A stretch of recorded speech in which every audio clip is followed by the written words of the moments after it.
இந்த விவாதத்துக்கு எனக்கு நேரம் கிடைத்தமைக்கு எனது நன்றிகளை கூறிக்கொண்டு, உண்மையில் பல வேலை திட்டங்கள் நாங்கள் குறிப்பாக சொல்வதென்றால் போக்குவரத்து, நெடுஞ்சாலைகள், துறைமுகங்கள் மற்றும் சிவில் போக்குவரத்து அமைச்சு கூடாக கௌரவ அமைச்சர் பிமல் ரத்நாயக்க அவர்களுடைய கூடுதலாக எமது பகுதிகள், குறிப்பாக வடமாகாணம், அதே போல் எமது மாவட்டங்களோட நெருங்கின தொடர்புடைய ஒரு அமைச்சருங்கிற வகையில் பாரிய நிதி ஒதுக்கீடுகளில் பல வேலை திட்டங்கள் நடைபெற்றிருக்கின்றது.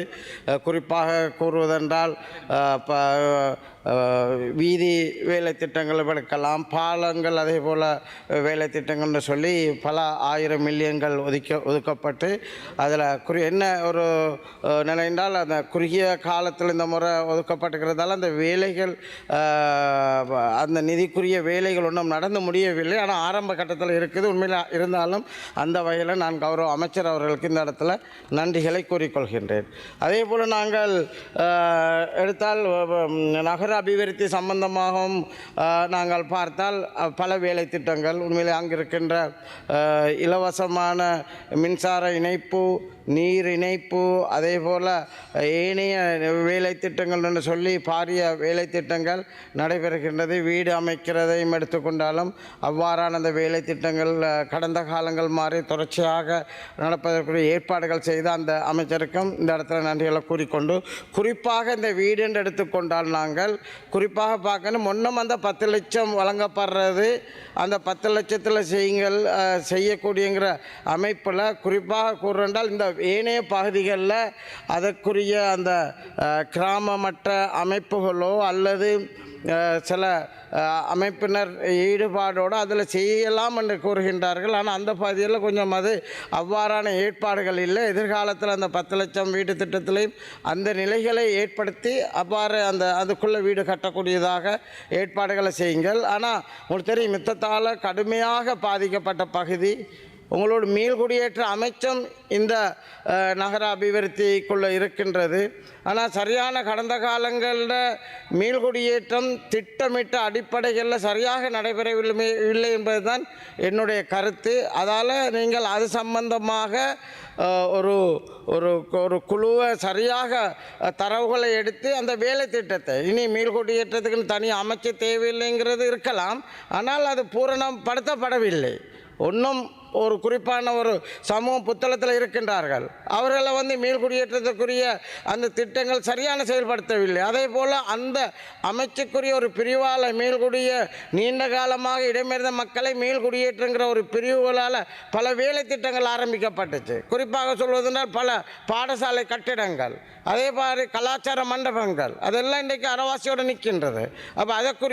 அப்போ கடந்த காலங்களில் ஏன் செய்யலாம் என்றால் அந்த நேரம் பொருளாதார தாக்கம் ஒன்று ஏற்பட்டுச்சு. பிறகு செய்வதற்குரிய சூழ்நிலைகள், முயற்சிகள் எடுத்து சில நிதி ஏற்பாடுகள் செய்யல, தேர்தல் வந்துருச்சு.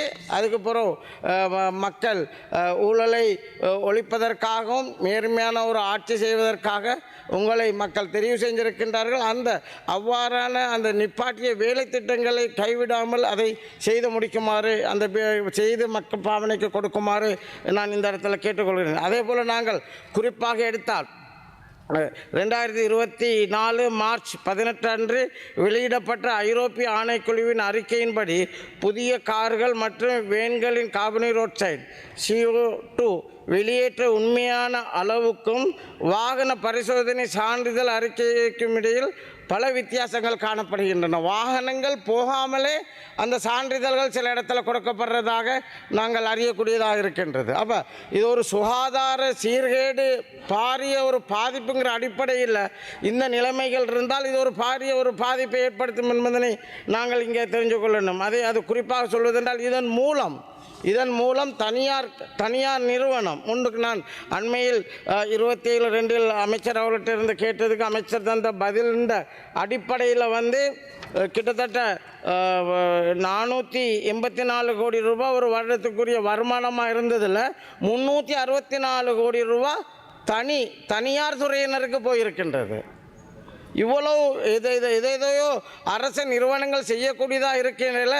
இதை மிச்சம் பிடிச்சி இதுகளை நான் நினைக்கிறேன், இதை சூழலை பாதுகாக்கும் விதத்தில் சுற்றாடல் அதிகார சபைக்கு கொடுத்தால் மரங்களை வச்சு வீதி ஓரமோ இல்லாட்டி ஏனைய தேவைப்படுற இடங்களுக்கு சுற்றாடலை பாதுகாக்கக்கூடிய நடவடிக்கைக்கு எடுப்பார்கள். அந்த அடிப்படையில் கௌரவ அமைச்சர் அவர்கள் இதை பற்றி கொஞ்சம் பரிசீலனை செய்யலாம் என்று இந்த இடத்துல கேட்டுக்கொள்வதோடு, அதே போல் குறிப்பாக உண்மையிலே பாராட்டக்கூடிய விடயங்களில் நான் குறிப்பாக இந்த முறை எடுத்தால் இந்த கடவத்தை மீறிகம் ஹைவே வேலையை அவசரமாக செய்வதற்குரிய ஏற்பாடுகள் செய்வது உண்மை பொருத்தமான வேலை.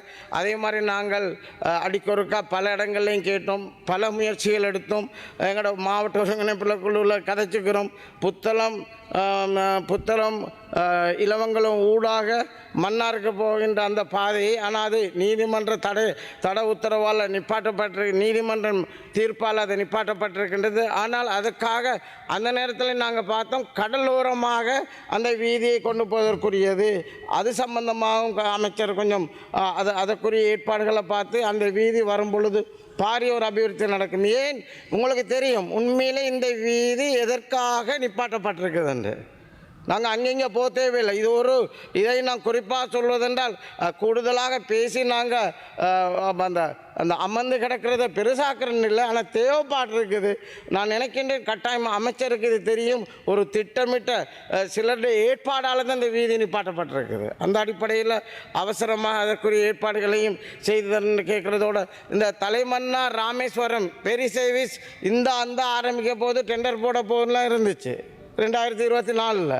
ஆனால் அது ஒன்றுமே இது ஒன்றுமே இல்லை. இந்த பட்ஜெட்டு கூடாகவும் ஒன்றும் நடந்த மாதிரி தெரியலை. அமைச்சர் அவர்கள் உண்மையே எமது நாட்டுடைய அபிவிருத்திக்கும் பொருளாதார எழுச்சிக்கும் நான் நினைக்கின்ற இந்த பெரி சர்வீஸ் பாரிய ஒரு ஊந்து சக்தியாக அமையும் என்ற அடிப்படையில் ஒரு அமைச்சர் அவர்கள் இந்த தலைமன்னார் ராமேஸ்வரம் பெரிய சேவையை அவசரமாக ஏற்பாடு செய்வதற்குரிய ஏற்பாடுகள் நீங்கள் போகலாம். பல மீட்டிங்கு பல விசேட மீட்டிங்கெல்லாம் நடந்துச்சு மன்னாரில். ஆனால் கடைசியாக டெண்டர் போடுற நிலைமையில் தான் இருந்துச்சுன்னு சொன்னாங்க. ஆனால் அதை முடிக்கிறதுக்குரிய ஏற்பாடுகளை செய்யணும்னு நாங்கள் இந்த இடத்துல கேட்டுக்கொள்வதோடு, குறிப்பாக அதே போல் அந்த காலங்களில் கௌரவ தலைமை தாங்கும் உறுப்பினர் அவர்களே இந்த வவுனியா நெடுங்கேணி பகுதியில் விளாசிக்குளம் என்ற ஒரு பாலத்துக்கு அடிக்கல் வச்சோம். இந்த வேலை ஆரம்பிக்கிறதுல அந்த பொருளாதார தாக்கத்தில் அதே மாதிரி கல்மடு காக்கியங்களும் கிராமங்களும் இணைக்கக்கூடிய பாலம், அதே மாதிரி எருக்கிளம்பட்டி மீனவர்களுக்கான கல்லடி பாலம் அது ஒப்பந்தம் பண்ணி ஒப்பந்தக்காரருக்கு வழங்கப்பட்டு அது ஆரம்பிக்க இருக்கையில் தேர்தல் வந்துருச்சு. அப்போ ஒப்பந்தம் வழங்கப்பட்டது தேர்தல் வந்ததால் அதுக்குரிய எந்த விதமான முன்னேற்றமும் இல்லாமல் போயிருக்குது. அதையும் பாருங்கள். நான் குறிப்பாக இந்த 3 பாலங்களும் பிரதானமாக தேவையானது.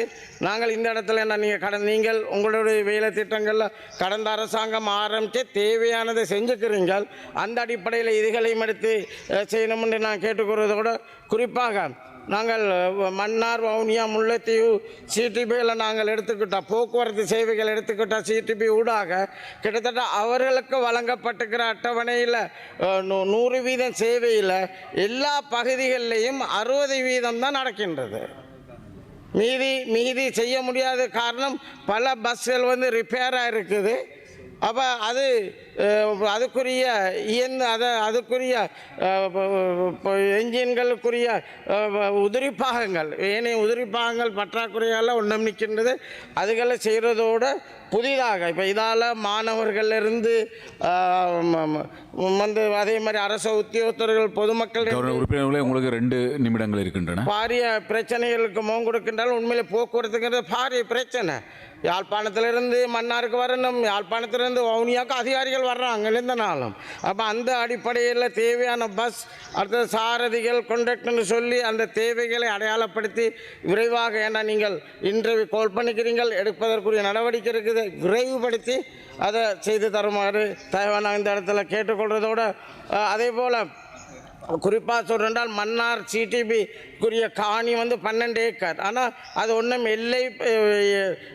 ஒன்றும் எல்லைப்படுத்தி கொடுக்கப்படவில்லை. அப்போ அதற்குரிய வேலிகள் போட வேண்டியிருக்கு. அப்போ அந்த இதுகளோடு ஏனைய பஸ் டிப்போக்கள்லேயும் உள்ளக வீதிகள் அதே மாதிரி கட்டடங்கள்லாம் பழமை வாய்ந்த கட்டடம் அதே மாதிரி அமைச்சருக்கு தெரியும் போயிருப்பீங்க. அந்த அடிப்படையில் அதுகளை நிவர்த்தி செய்து தர்றதுக்குரிய வேலை திட்டங்களில் கௌரவ அமைச்சர் அவர்கள் செய்து தருமாறு இந்த இடத்துல கேட்டுக்கொள்வதோடு அதே போல் சாதாரணமாக சிறிய மலைக்கும் மன்னார் தீவு பகுதிகள் வந்து பாரிய வெள்ளக்காடாக இருக்கும். இன்னும் இப்போவும் அப்படித்தான் பெய்கின்ற மலைக்கு. அப்போ அதுகளுக்குரிய வடிகால் அமைப்பை ஒழுங்குபடுத்தி அதுக்குரிய திட்டங்களை சரியாக வகுத்து அதிலிருந்து மன்னார் மக்களை பாதுகாக்கிறதோட ஒரு சின்ன மலைக்கும் அவர்கள் இடம்பெயர்ந்திருக்கின்றார்கள். அவரோட கல்வியிலிருந்து அவங்களோட பொருளாதாரம் பாரிய ஒரு வீழ்ச்சியை நோக்கி செல்கின்றது. அதுகளையும் அதையும் ஒழுங்குபடுத்தி கொடுக்கிறதோட கௌரவ சபைக்கு தலைமை தாங்க உறுப்பினர்களே அதே போல் NHD இப்போ கடந்த அரசாங்கம் தான் ஏதோ சில காரணங்களுக்காக அந்த வீட்டு திட்டத்துக்குரிய அதை விரைவாக முடித்து கொடுக்கறதுக்குரிய ஏற்பாடு செய்யலாட்டி நீங்கள் கொஞ்சம் கொடுத்தாலும் ஆனால் போதியும் அந்த நேரம் ஆரம்பிக்கப்பட்டது 5 லட்ச ரூபா வேலை திட்டம். ஆனால் இன்றைக்கு முடிஞ்சவங்களுக்கு சரி முடியாதவங்களுக்கு அதையும் 10 லட்ச ரூபாயாக மாற்றி அவர்கள் கொடுக்க இன்னும் ஒரு நிமிடங்கள் தாங்கள் மன்னார் மாவட்டத்தை எடுக்கலாம், முல்லைத்தீவு அதே மாதிரி வவுனியா மாவட்டங்கள் எடுத்தா பாரிய கிட்டத்தட்ட நான் 3 மாவட்டங்களை 3000 குடும்பத்துக்கு மேலே இருக்கின்றாங்க முடிச்சு கொடுக்க வேண்டிய நிலப்பாடுகளில். அப்போ அவர்களுக்குரிய அந்த ஏற்பாடுகளையும் நிதியை முதல் 5 லட்சம் இருந்துச்சு, பிறகு 7.5 லட்சம் இருந்துச்சு. ஆனால் அதை இப்போ 10 லட்சம் ஆக்கி அவர்களுக்கு கொடுக்கக்கூடிய விதத்தில் அவர்களுக்கு அந்த ஏற்பாடு செஞ்சு கொடுக்க வேறு எந்த வீடு திட்டத்திலையும் அவர்களுடைய பேரை உள்வாங்க இயலாது. இந்த திட்டத்தில் உள்வாங்கி இருக்கிறதால ஏனைய திட்டங்களில் உள்வாங்க இல்லாமல் அவர்கள் கஷ்டப்படுகின்றார்கள். குடிசை வீடுகள் இருந்தாங்க, அதை கட்டினாங்க. அதே மாதிரி இந்த 2009க்கு முதல் கல்யாணம் கட்டினவங்களுக்கு தான் இந்த 10 லட்ச ரூபா வீடுகள் அங்கே வழங்கப்படுகின்றது. அது ஒரு பாரு இங்கே ஊனமுற்றவர்கள் இருக்காது. அதே போல குறிப்பாக சொன்ன கடும் நோய்களால் பாதிக்கப்பட்டவங்க இதில் உள்வாங்க பரிசீலனை செய்து வழங்குமாறு கேட்டு இந்த நேரத்தில் நன்றி